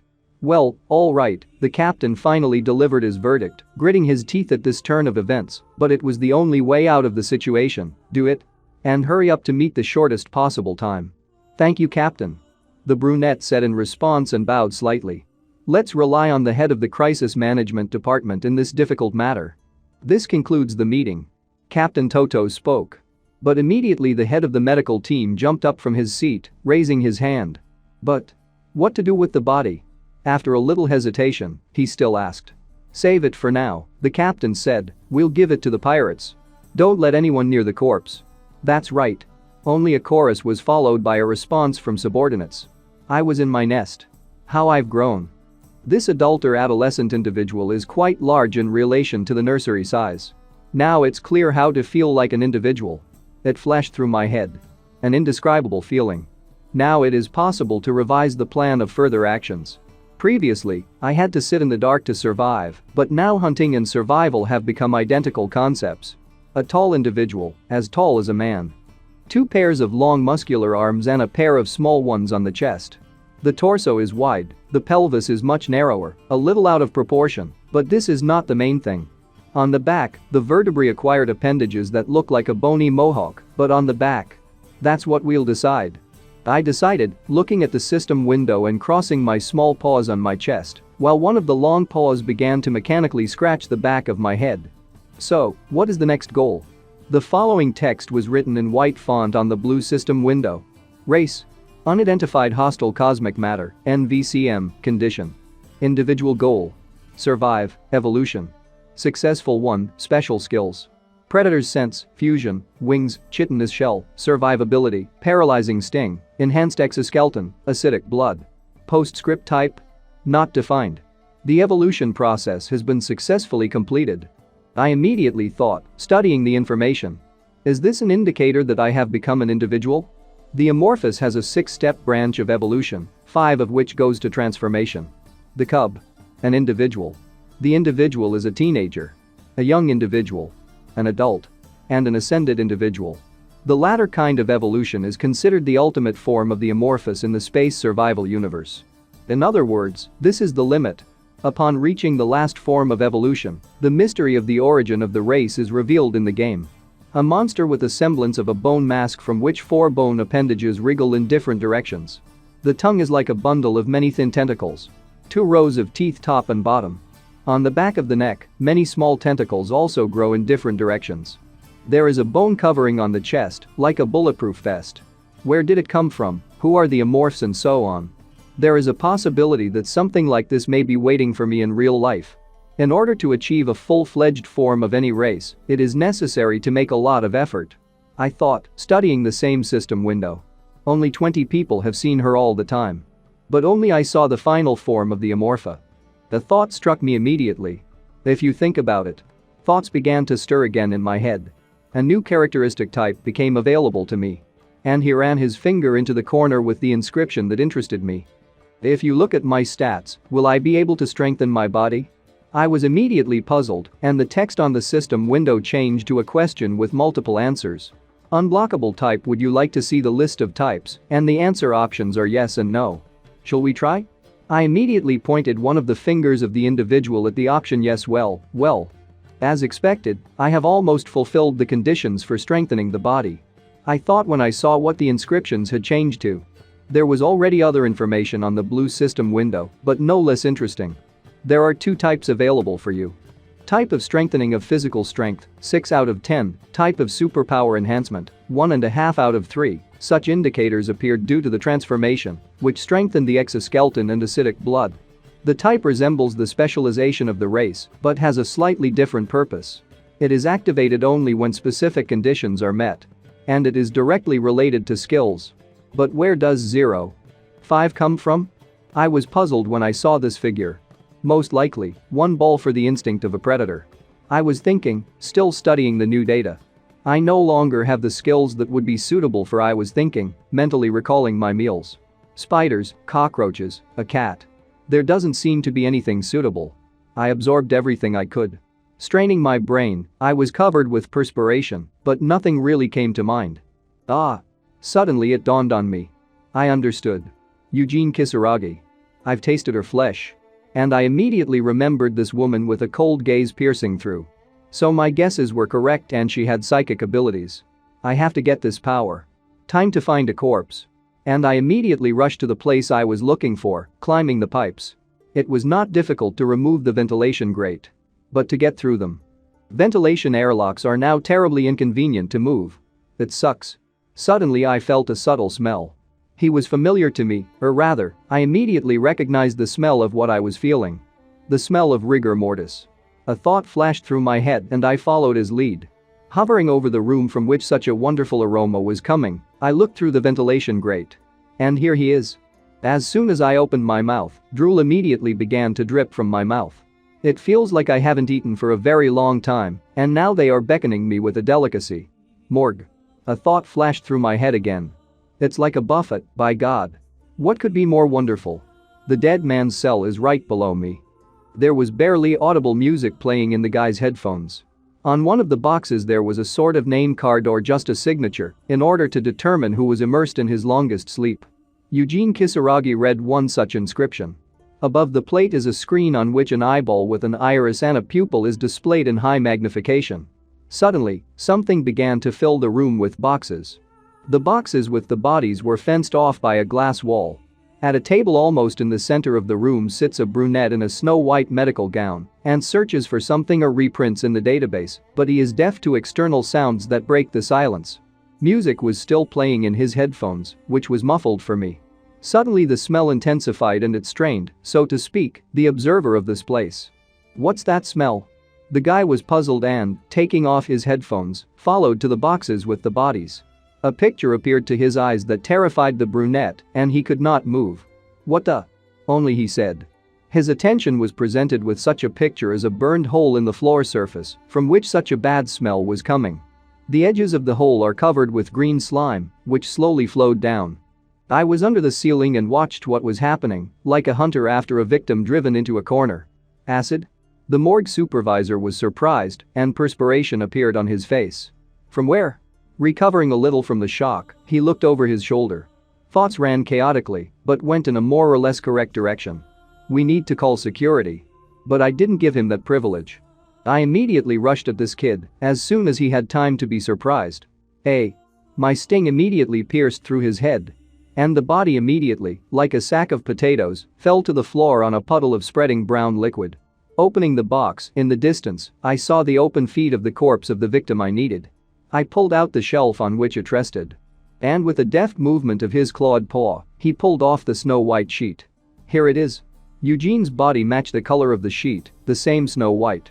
The girl's hair, the color of a raven wing, stood out vividly against a background of it. There was something attached to his neck. Something that fixed the body on a kind of couch, similar to a white fabric tape. She didn't change even after death. I said in my mind. And they are forbidden to touch it. I rejoiced subconsciously at this thought and with a deft jerk, grabbed her head with my clawed paw. And that's strange. Even after killing so many people, I don't feel guilty. I thought, detaching my head from her body. It can be seen that the patch hid this separation. The edges of the cut had turned blue from the onset of rigor mortis, and there were still bits of blood that had frozen on the torn edges of the flesh.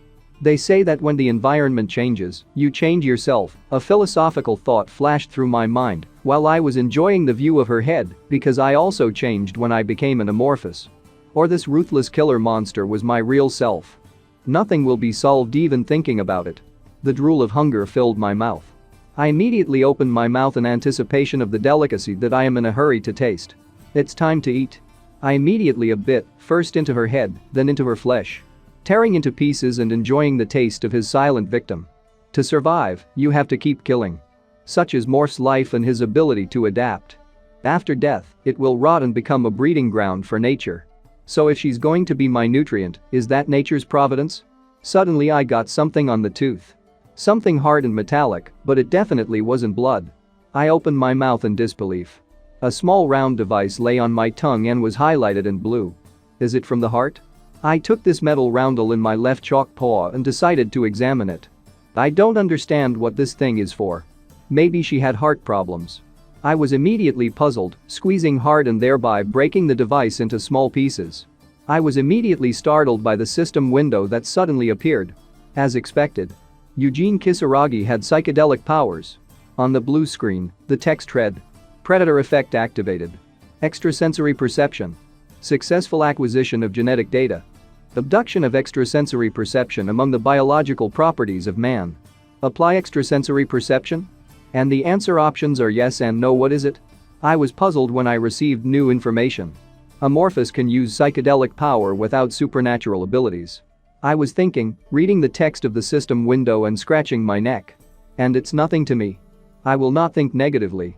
I decided and immediately pressed the button with the answer option yes. To get the type, I still have to accept. Suddenly, from the elongated layer of my head, many tentacles of medium length and thickness of a burgundy shade burst out. So this is what the amorphous looks like, I thought, feeling my new acquisition with small paws of the first pair of limbs. Interesting. The predator's sense is always activated suddenly, I reasoned, starting on the second, but fresh corpse. Fortunately, it can be useful in combination with other skills. I finished with Kisaragi. I took the man's corpse by the hand and put his palm surface to one of the digital screens on the boxes, but you can still have a snack and security. The guards have some very delicate taste. Maybe because they have a lot of muscles, it feels like I'm chewing hopchin? I reasoned, savoring my victims. But I was distracted by a premonition. A premonition of danger. I immediately distracted myself from eating and turned in the direction from where I felt bad. Changing of the guard. It came to my mind. There aren't many people on the ship in reinforced protective gear? They passed their suit to another. I thought. It was as if I immediately saw them in front of me. So that's what the new ability is. One helps equip the other. The third stands with a gun at the ready and watches.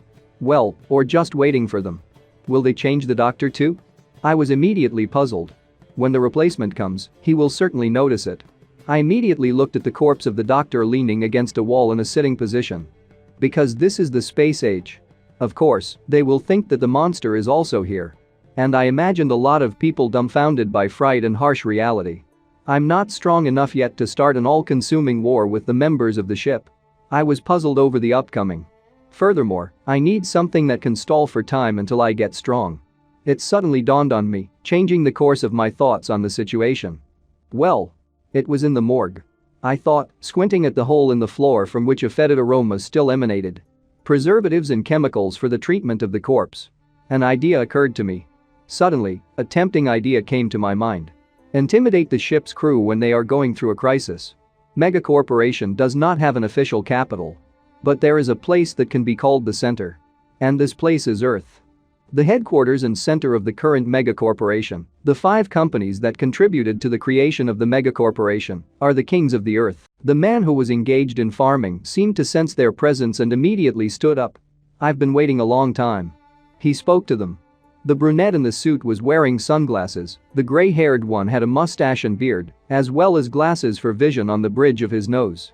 The brunette looked like someone's bodyguard, the man with gray hair looked more like a butler. Come here. A shaven-haired brunette moved forward, a gray-haired man just nodded after him. What happened? A man with a hoe in his hand asked. About Miss. The shaved brunette started. Miss Kisaragi. The gray-haired man immediately began to sweat in anticipation of the outcome of this conversation. Ah, the third daughter. The disheveled brunette exclaimed. So what happened? He smiled radiantly, not even anticipating any trouble. Her signal apparatus was destroyed.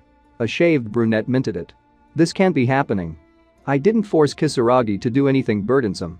The last signal came from C08. The brunette in sunglasses continued. As it turned out, this is the territory of space dogs. Only a disheveled brunette spoke in response. Well. He started and immediately put his hand on the shoulder of the man in the suit. Less than a minute later, a shaved man was hit in the head by a strong fist from Eugene Kisaragi's father. He also threw the body of this man aside with a powerful blow, and blood splashes followed the victim in a train. Mr. Eugene approached the man, who was still alive, but shuddering and covered with blood splashes.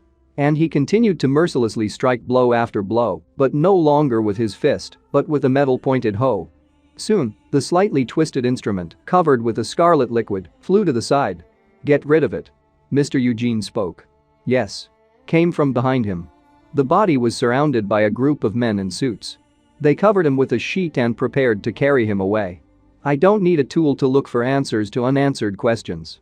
The most important thing for us is the tools, do you know? Mr. Eugene spoke, clasping his bloody hands behind his back. Yes. I'll be careful. One of the men spoke in response and bowed. 1 billion credits went to Kisaragi's upbringing. This is equivalent to the cost of developing a new battleship. Mr. Eugene spoke and put his hands in his trousers pockets. I made her do a genetic modification to improve her genes. Can some pirate touch this child? I wonder who dared to harm the beloved Eugene family?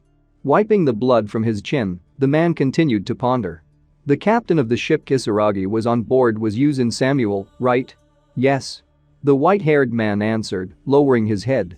If this is the Samuel family, Mr. Eugene continued to reason, throwing back the rag, the Titan satellite. That case is gaining an interesting turn. But that's not his job. Edgerton's child is a coward. The brunette said with a smile. He doesn't have the guts to get his teeth into the Eugene family. Ah. He exhaled and abruptly turned to the gray-haired man. What do you think, old man? I think Jan intervened. The man with glasses spoke. Huh, you're thinking the same thing I'm thinking. Kisaragi's father chuckled. Tane and Edgerton seem to be fighting for control of Jupiter, but in fact they are in cahoots.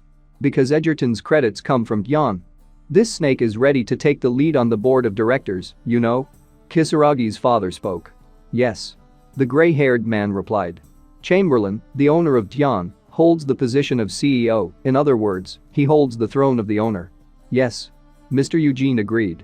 I am afraid, seeing that this insolent fool is resolutely aimed against me. Kisaragi's father immediately laughed.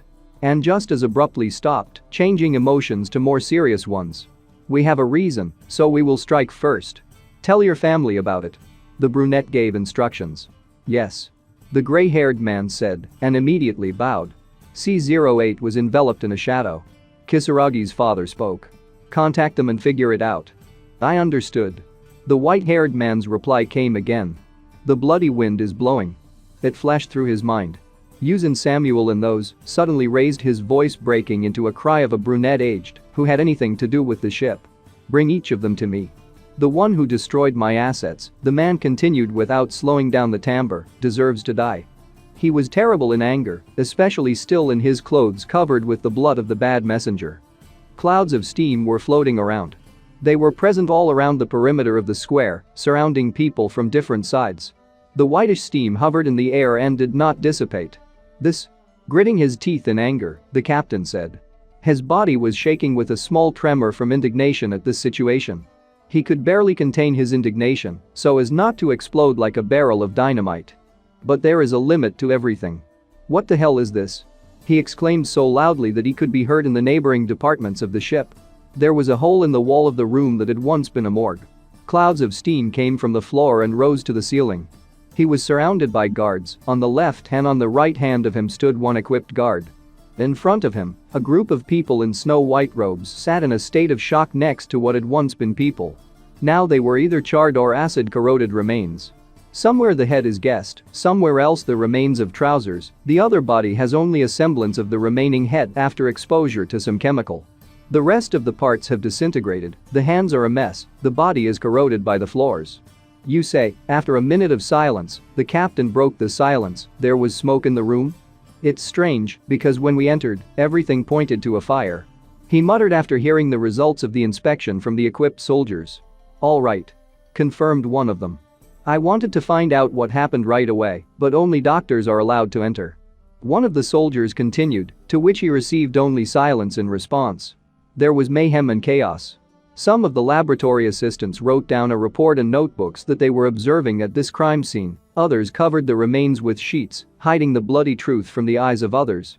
Here and there lies a lot of mangled equipment and furniture that once filled this area. I don't understand.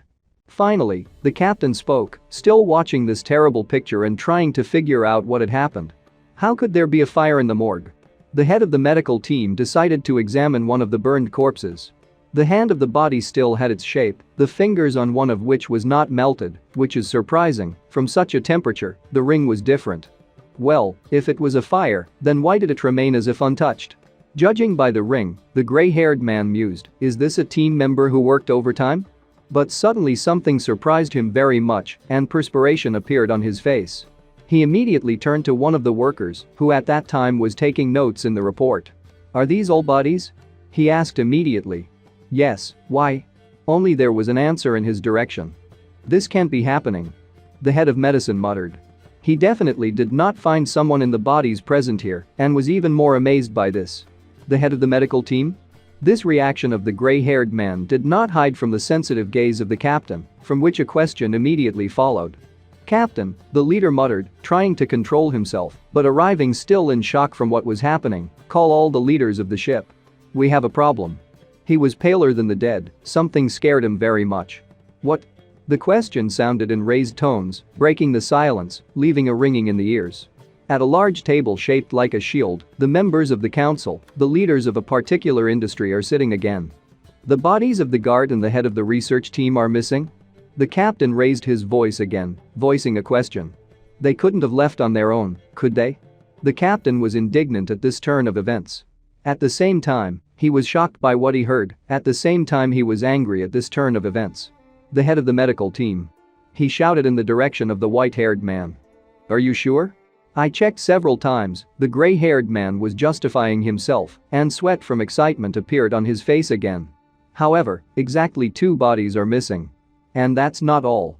If we talk about chemicals stored in the morgue, of course, they can ignite, but a fire of this magnitude is extremely rare. The head of medicine finished his speech with his assumptions. In other words, the dark-haired man in a blue uniform jacket spoke. He was sitting next to the gray-haired man with his arms crossed over his chest. This fire was created artificially. Who the hell did this? The head of the technical team asked, without taking his eyes off the head of the medical team. Maybe there are unidentified alien creatures on board? A blond man in a dark gray uniform voiced his guess aloud. He was sitting next to the head of the technical team. His voice sounded calm, in principle, as he himself held himself. He sat with his hands clasped together in a lock. Is this some kind of joke? Suddenly, a man with milk chocolate-colored hair raised his voice, from which the blonde was immediately taken aback and jumped a little in his place. Don't talk nonsense. What are you? A blond man in a dark gray uniform answered sharply, sitting normally in a chair, the head of the logistics department. He squinted at the man sitting next to him, who also scared him. A stout man in the same uniform, with a shock of hair the color of milk chocolate, stubble on his chin. I just assumed, why are you so nervous? In response, there was only a soft cough. A more serious problem in the current situation is that the body of the head of the research group has disappeared. The head of the medical team interrupted them. Haven't we decided to contact the pirates? The captain spoke up, reminding his staff of his presence. We need to find the body at any cost. Is that clear to you? He gave his order immediately, standing up and leaning on the surface of the table. Find the culprit first. The blond man began, raising his hand as if in school for an answer. Damn. The captain could not stand it, raising his voice even stronger, from which the blonde-haired man was immediately taken aback and began to lower his hand, covered with perspiration. It's not just about me. The captain was yelling, staring at his department commanders-in-chief. If you are afraid of revenge from noble capital representatives, then start cooperating already. After that, a deathly silence followed, only breathing and the tolerable hum of technology could be heard. Head of the Crisis Management Department, have you contacted the pirates yet? The captain continued more calmly, turning to a dark-haired man in a blue uniform with a scar on his lips. Yes, the answer immediately followed without delay. Right after our meeting. Damn. The captain cursed, clutching his head. Don't tell them anything. Tell them we'll just give them the body. Will everything be all right? The head of the Crisis Management Department immediately asked. This is your idea, was the captain's reply. If we don't find a way out, then there will be another problem. Just find the body before you meet them. Suddenly, the captain's hand fell sharply on the shoulder of one of the leaders and squeezed him tighter. Head of the security department, is it clear to you? You have to catch the culprit. The captain sounded his message threateningly seriously. A blond man in a dark gray uniform was even taken aback by what had happened and turned slightly over his shoulder, covered with perspiration. We are doing our best. He mumbled in response, feeling the strong grip of the ship's captain on his shoulder. You're not trying hard enough. Only the answer followed. You can interrogate all the crew members, find the culprit. The captain said loudly, without slowing down his pressure and hovering over the head of the security department. I will give you the appropriate authority. Ahem. We will definitely find the body. Said one of them while I was watching this picture through the mesh of the ventilation hatch. I believe. The captain replied. What an interesting picture after all. The plan worked. A thought immediately flashed through my mind and I smiled contentedly, baring my sharp teeth. How easy is it to hide your identity and intimidate your enemies? Set a fire. Who would have thought that an alien creature could set a fire in a morgue? I found a cabinet with a lot of test tubes of different colors from dark yellow like bees to ordinary red and green. They were all filled with chemicals that helped me in this difficult task. They stood in an ordinary cabinet behind a thin, fragile edge of glass. Such is the protection of dangerous chemicals. The toxic substance was created from a mixture of chemicals on my finger. I made a small incision, and drops of green viscous liquid appeared on the surface of the plum-colored skin. And a couple of drops of acidic blood. Everything went smoothly. The flames took care of the corpses, however bright scarlet and orange flashes of fire immediately flooded the room, filling the space of the room and black acrid smoke at the same time. I didn't think it would be about aliens. I thought and lay down comfortably. My soul sank into my heels. The captain must have lost his mind to decide to contact this space junk. I continued to reason, still watching what was happening. It seems to be this man. My gaze fell on a brunette in a blue uniform jacket with a black rectangle on the back. The head of the crisis management department, however, I will check it later. Who knows, maybe he's in cahoots with the pirates. Pirates are of different races, so I can get a lot of gene essences. However, an assault can reduce the number of genes I can get on this research vessel. I was thinking, still watching the people already going to their offices. Anyway, I'll make a decision when I find out how good this space junk is. And I suddenly caught something with my location. This guy. My attention immediately switched to an equally interesting character of this entire human team. A heaviside man with a short bob haircut and a stubble. He walked, looking down at the floor and saddened by something. Exactly. Isn't it the head of the logistics department who denied my existence? He has nothing to do with the situation, so why did he say that? The man seemed to feel someone's presence and immediately began to light up on the sides in search of the stalker. He went to a small screen and immediately put his palm so that the device could count his fingerprints. Cargo hold? The door hissed open, letting him into the room. He is the head of the logistics department, so visiting the cargo hold is normal for him, I thought, trying to keep an eye on the intended object, but his alertness looks unnatural. What did he have hidden, since he reacted like that? I approached the hatch grating, the branch of which opened into the cargo compartment, so that it would be more convenient to watch my pig. Wait a second, what is this container? I noticed the location of a large container whose doors were blocked by steel bars attached to the frame. There was also a small screen on the container, which they used to identify the person in order to get somewhere. A kind of combination lock. The trail of the head of the department ends here. Fingerprint scanner and ID card login system. The security of this container is higher than that of others. I was thinking, still looking at the thing interesting to me. Its walls are so thick that I can't find out what's going on inside, even with the help of extrasensory perception. There must be something very important hidden there. I was even curious. I was thinking, putting my finger to my chin, interested in the container. Initially, I was going to eliminate the head of the medical team, but I changed my mind. My next target is this man. Ka. It's time to get drunk. Someone exclaimed and noisily put a faceted glass on the surface, causing the cloudy liquid to jump in the container and spill a little on the table. Head of department, you've had enough. A thin boy spoke, looking in the direction of a heavy man. They were together at the bar and drinking something. One more, one more. The head of the logistics department muttered, handing an already empty glass to the bartender, a gray-haired man with a thick mustache, peacefully wiping a glass bottle. Why are you sweating so much? The skinny kid spoke up again. What has been happening lately is difficult to call life.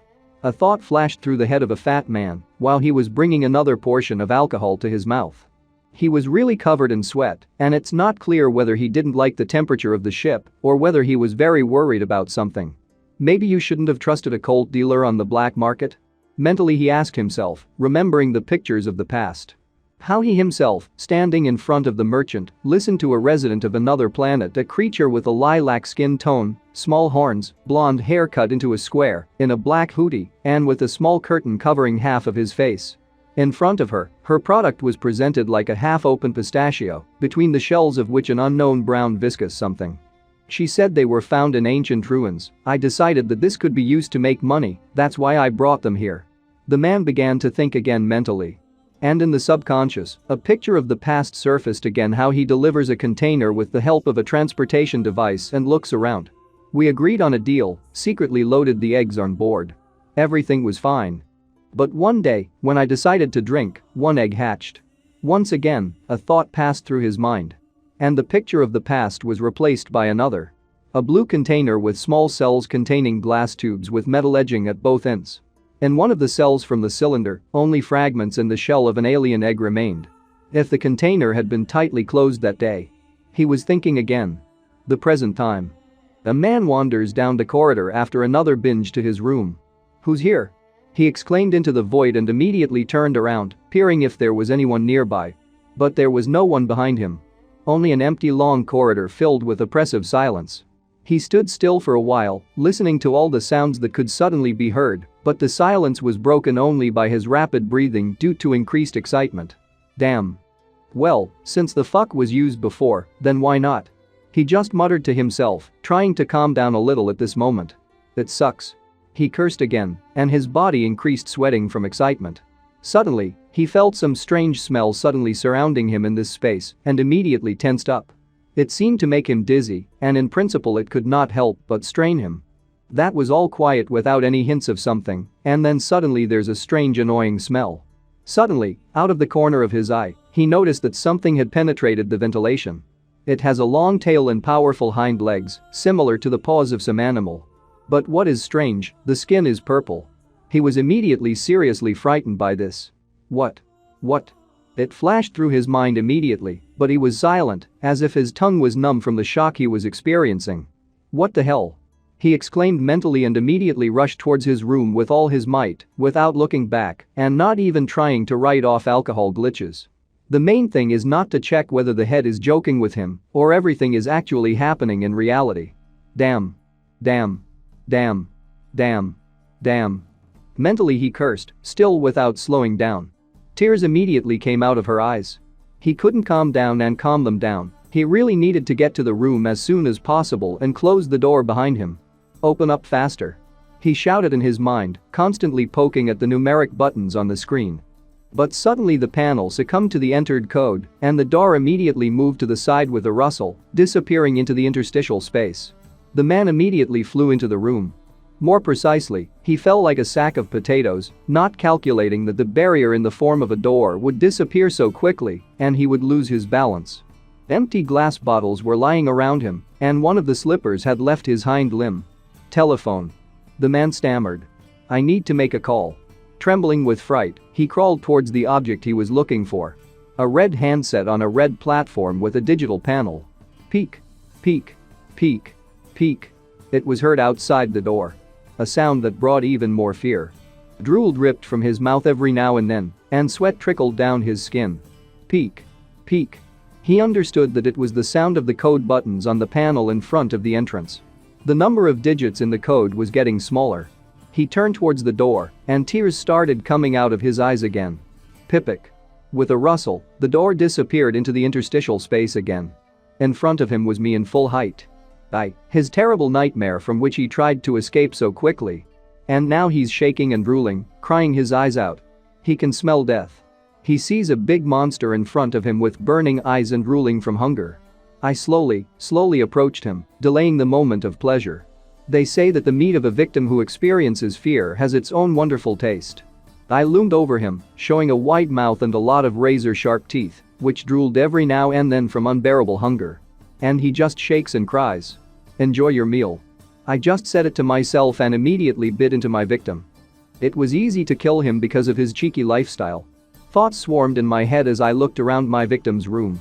A bunch of empty bottles, a pack of cigarettes, some books, sheets, scattered things. And a word, junk. He spent all his time in the bar. I also found crumpled things in the drawers. There are empty cans of something on the dresser, scattered socks, uneaten soup. A real salary thief. I thought immediately. The captain should be grateful to me. I thought and grinned. Because I am reducing the number of people in the state who are paid salaries in vain. I justified my attacks immediately. I would clean up here a little. I thought as I wandered through this pigsty covered in blood splashes. Blood everywhere, especially where the victim's body was. The wall and part of the floor are smeared with it. It's fucking dirty. I swore. Where is his ID card? I thought with a heavy sigh. Wherever I have not looked for her among this junk, but she was not even close, which is not very pleasing. A medium-sized poster of a model in a scarlet bikini caught my attention. On pale skin, it looks quite impressive. And the hair is an unusual color, the color of seawater. Although this color is pale against the background of the skin. She looks sexy, but I don't feel anything in such a body.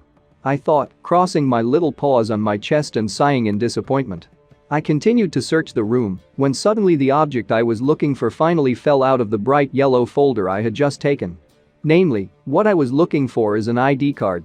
A thin rectangular plastic of small size with a blue stripe at the top and a stroke under it on one of the sides. Great, I found her. Mentally, I was immediately delighted. On the other side of the map I saw a photo of my once-eaten lunch. I've collected everything I need. I mentally decided, taking the key card and the left hand of my victim for this. And, before leaving, you need to clean up after yourself. I decided, squinting at the severed head of a corpse with rolled eyes and covered with splashes of blood. The head of the logistics department is not very tasty. I decided, continuing to finish eating the still fresh remains of the corpse. He stank of alcohol all over. I could feel the smell of alcohol mixed with the metallic tint of the smell of blood in the air, and the taste of meat is given bitterness. Having finished with the corpse, I went to the container, which interested me, and for which I tried to get the keys to the entrance. It was already evening and there were few people, which meant that it was possible to take your time. I inserted the ID card into the hole above the digital panel with bright blue stripes. To the screen, streaked with bright blue lines in a small square, I put my left hand, covered with blood, which at the same time stained the surface. The container doors opened and white steam swirled across the floor. I went into the container and saw tall cylindrical flasks lined up in rows on either side of me. They were cold, and the walls were fogged up from the temperature difference. Look what he's been hiding here. Cryo cameras? I was surprised to see all kinds of alien creatures inside them. So he was a smuggler. I decided right there, watching this picture. My attention was suddenly attracted by another container, but already inside, and I immediately turned my head in his direction. To be more precise, it was a small blue box with many cells containing glass cylinders, but smaller. An amorphous egg? I was surprised to see the remains of glass and the eggshell from the hatched baby on the place of the broken cylinder. Exactly. It looked like the petals of an open bud of dark green color with ribs on the petals. One egg is empty.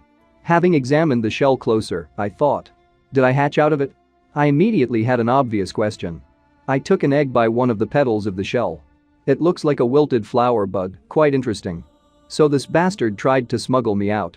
I thought, examining the ribbed surface of the shell. Although the starting location is the Amorpha in the game is not this ship. The ceiling in a blue-purple stripe hung like swollen pimples, sprinkled with small yellow speckles of some crystals. From the surface of some of them, green slime drips, some bulges are completely stuck in the column of this slime that connects the floor and ceiling.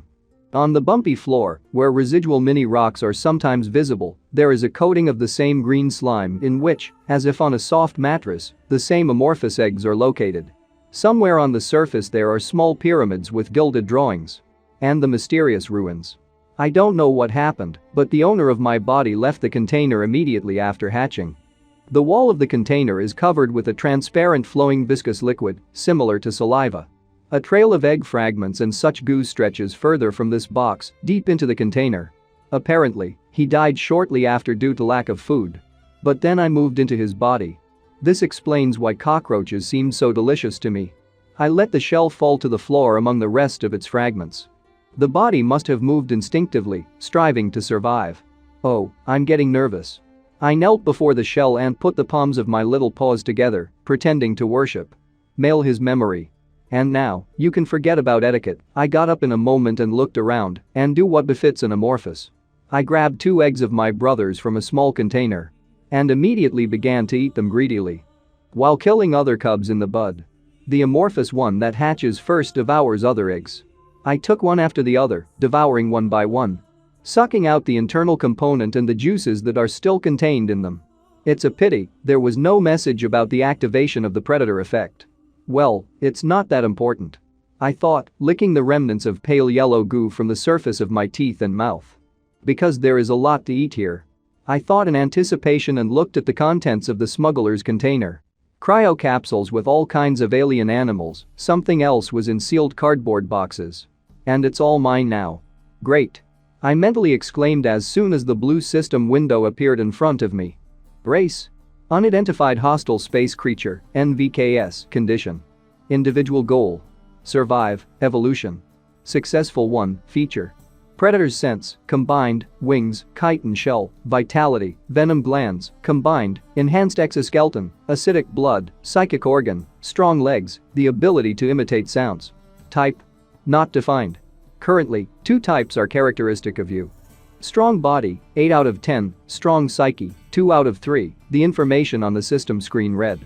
There are only 2 points left to get the strong body type. I decided after studying the information given to me. To be honest, I was disappointed when I finished the kisaragi. I was thinking as I left the container I had cleaned. Instead of a psychic ability, I got some kind of useless psychic organ. But the head of the logistics department gave me such a generous gift. I jumped from container to container hurrying towards the exit. Strong characteristics that can only be obtained by the middle of the game. Characteristics that will allow me to eliminate crew members more efficiently. When I reached the coveted grate of the ventilation hatch, I immediately climbed into it and began to move forward slowly but surely. Thanks to them, I will be able to act more actively. A meeting with space dogs is also not far off. I was still thinking about the further plans that await me. I don't know how dangerous they are, so I have to get stronger before I meet them. Wait for me. Even if you scream, no one will hear you in the boundless space anyway. The pitiful cries of the crew of this research vessel will be buried in the black abyss. The runway of the research vessel megacorporation. A lot of high elongated hatches through which the boundless space is visible. Planes of new turns of technologies for space. Large cars similar in shape to submarines, but on tracks. Hey Scott. A man with wheat-colored hair disheveled in different directions, a thick beard and mustache of the same color called out. Yeah, I'm almost done. A younger man answered, but with styled hair that was touched with gray. He was twisting something inside the new space technology. Is there much more to do? A man with a towel on his shoulders asked, not taking his attention off the approaching Scott. That's enough, he said in response, we have to tinker with it over time. Ha, fucked up. One of them cursed. I still can't figure it out. Scott said. What exactly? The man with the beard asked. This is a maintenance order. Scott said. Space canteen. High ceilings, which are not possible to reach. Hatches in the walls through which you can see the cosmic night and billions of stars or nearby planets. The tables are wide, but also not too long, with the ends going down to the bottom and attached to the floor of the ship. Each table has rotating seats in a black shade with a light blue stripe on the backs. At each table, bent over their tray, the workers took food. Even if there is a fight, Scott persisted, tapping his spoon on the edge of the food tray, why reassemble the planes? Hey Scott. The man with the beard couldn't stand it. Do you really want to talk about work while eating? A towel is still slung over his shoulders, and a piece of green jelly-like food for astronauts is stuck on his fork. What's wrong with that? The partner was surprised. Fincher, think about it. I've been hearing, Scott continued, dropping the tone of his voice to a quieter one, as if he's plotting that we're getting ready to hunt a metal gremlin. If we meet a metal gremlin, then there won't be a wet spot left of us. His partner exclaimed in response. That's not all. Scott wouldn't let up. They say that this gremlin is already on board. What? Fincher was taken aback when he heard this news. You can smell a strange smell, Scott retorted, hinting at the strange clouds of green haze that hovered in the air every now and then. What is in the air? It's the smell of a metal gremlin. He assured me. On top of everything else, a friend from the catering said that people had started disappearing since last week. Ha, what nonsense. Fincher only snorted in response and continued to devour the food given to him. I've heard something similar, too. Suddenly, a man in round-lensed glasses sitting next to Fincher exclaimed. In addition, the head of the logistics department has disappeared somewhere. In this regard, the cargo bay manager was appointed acting head. Their neighbor blurted out the information right there. Really? Fincher was immediately taken aback by what he heard. You see, Fincher.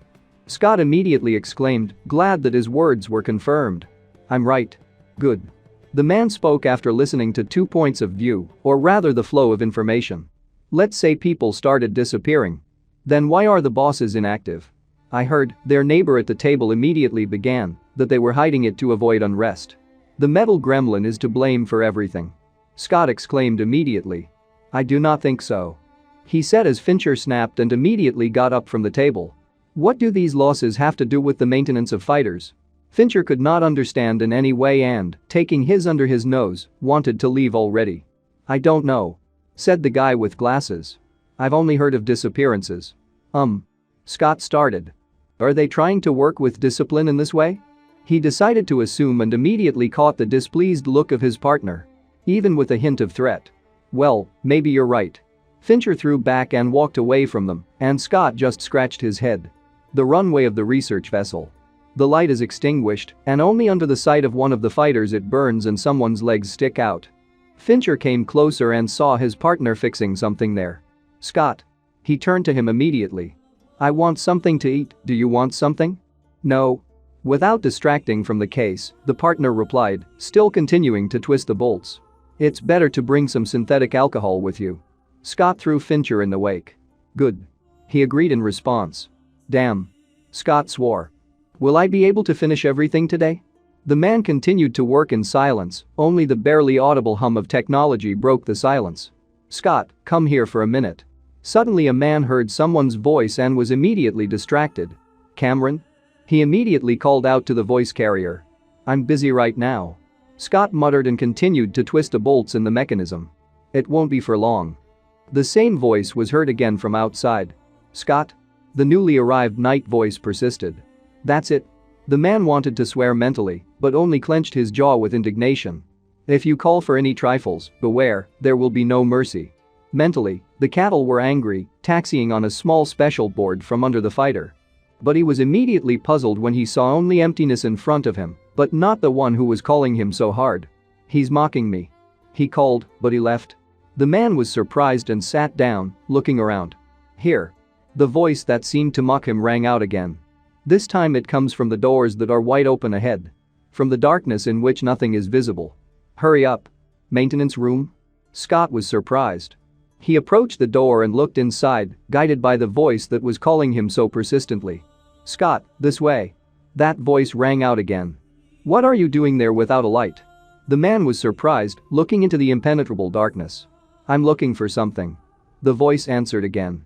Come on quickly, help me. The voice spoke again, and Scott walked into the darkness of the room without a second thought. He began.